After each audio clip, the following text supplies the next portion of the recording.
Hello, welcome back to Mali Investment Talks with me, your host, Joseph Areu.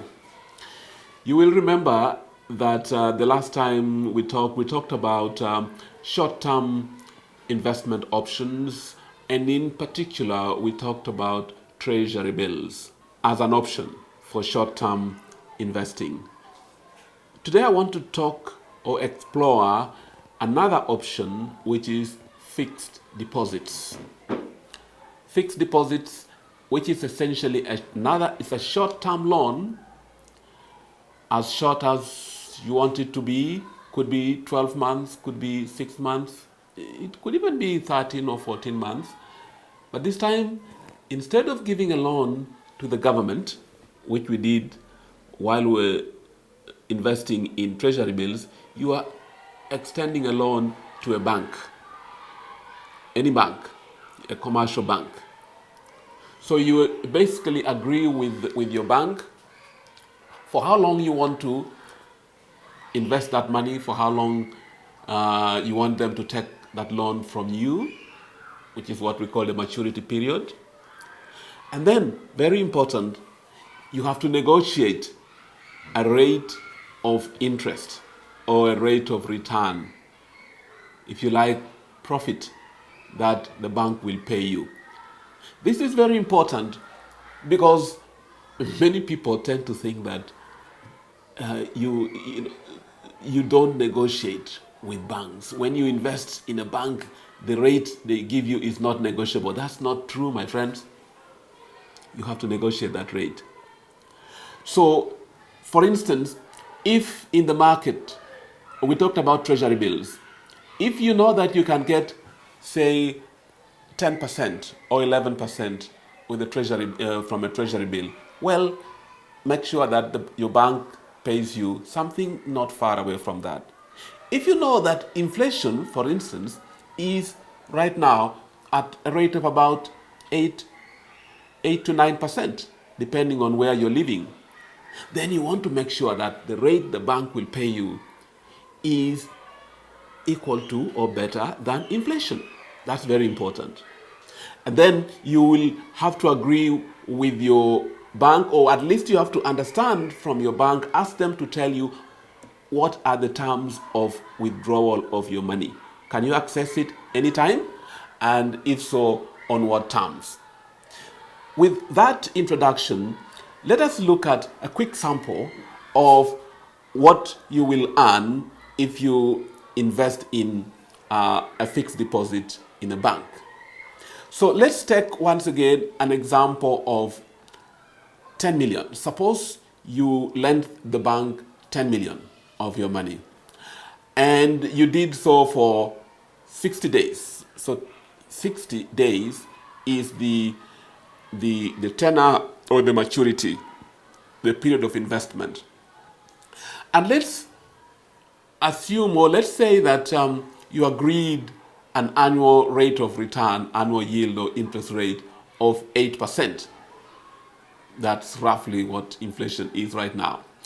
Please be aware that the withholding tax for these products, there will be a withholding tax in Uganda at the moment, and I think in many countries in East Africa, it's about 15%. But it could change, okay? It's not always. Right now it's 15%. So if you do that, before tax, at the end of the 60 days, you will have earned 131,868. From that, the government will deduct 19,780, and so the total amount of money that you will get from the bank at the end of the maturity period is 10,112,088. Okay? Now, what if you invested 10 million, the same 10 million, but this time you invested it for 210 days? If you did a good job at negotiation, maybe you could get a better rate than 8%. Suppose you got 9%, okay? Again, the same deductions. In the end, you will get a maturity value in other words, at the end of the 210 days, you will get a total of 10,441,346. The 10 million is what you invested in the first place, and then the rest is the income that you earned. Okay? Now I'm going to move a bit faster there and say you invested 10 million for 2 years, okay, 728 days. If you did a good job at negotiations, you probably would have got a much higher rate of return. So let's say it came to 11%. Okay, so the same tax rate or withholding tax rate of 15%, you have a deduction of 330,000.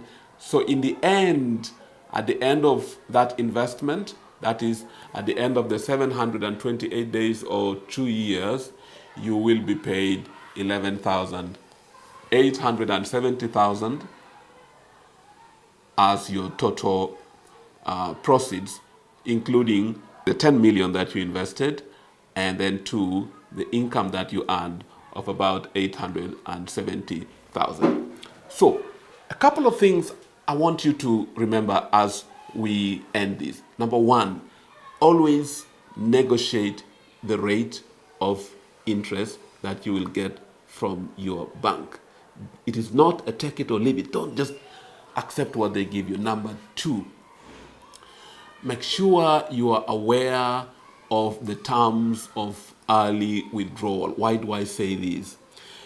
In many instances, for fixed deposits, if you were to withdraw your money before maturity, they will not refuse to give your money back to you, but there could be, for instance, a withholding of your interest. So they could give you the money that you invested and then not pay you any interest. You need to be aware of that. Or if there is going to be any cost to that early withdrawal. But otherwise, that is how a fixed deposit works. Thank you very much for listening and watching.